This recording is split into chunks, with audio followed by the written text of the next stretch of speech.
On va commencer un module qui est important aussi sur la gestion des risques et des responsabilités au sein de l'entreprise.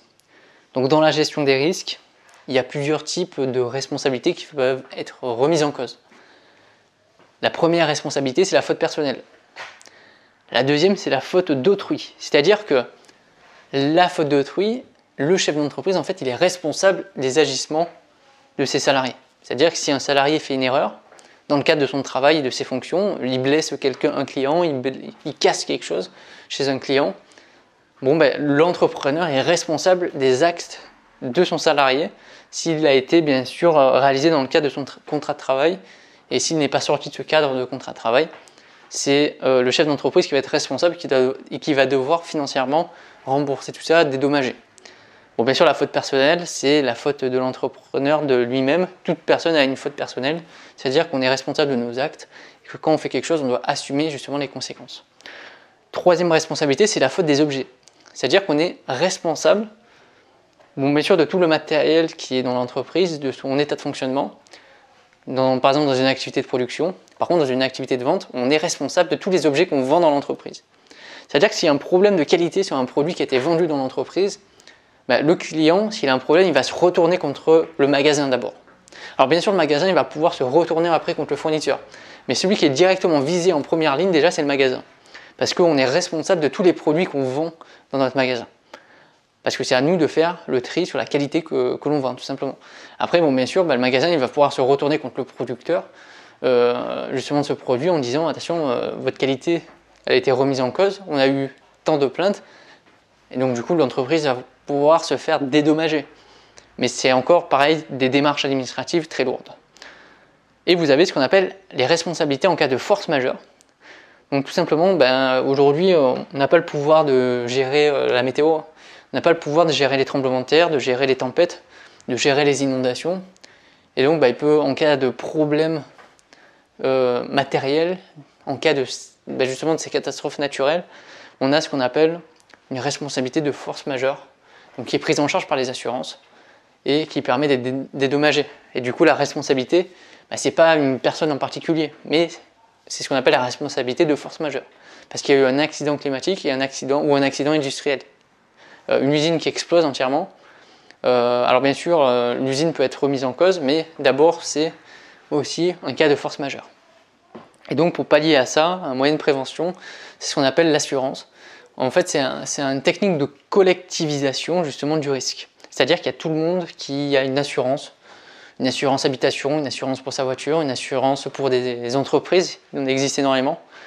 Et du coup, du fait de ces assurances, on va prendre tous les mois des cotisations de millions de personnes, ce qui va faire un gros paquet en fait, finalement, c'est ce qu'on appelle la collectivisation. Et ça va être redistribué après par l'assurance en fonction des différents problèmes qu'il y a eu, qui vont permettre de rembourser, d'indemniser les victimes et les dégâts qui ont été causés justement. Mais quand on participe à une assurance, rien ne nous dit qu'on va avoir un problème. Mais c'est en cas de risque, on est assuré.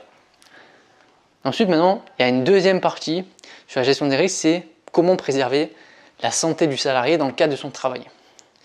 Il y a un document qui existe et qui est obligatoire dans toute entreprise pour une entreprise de plus d'un salarié.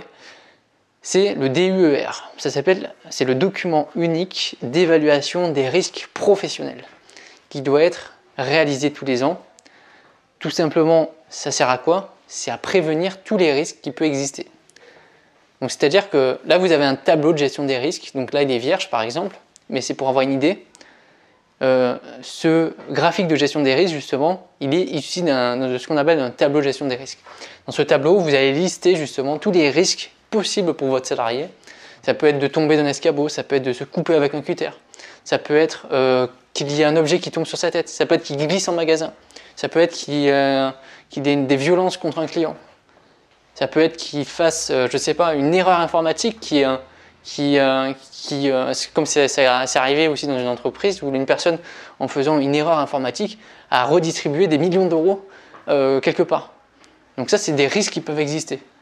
Et donc, ce justement DUR, il a pour objectif de lister tous ces risques, de les classer en fonction de déjà leur niveau de probabilité. est-ce qu'il y a une chance que le risque il apparaisse? Donc il y a des risques qui peuvent apparaître, qui sont très probables.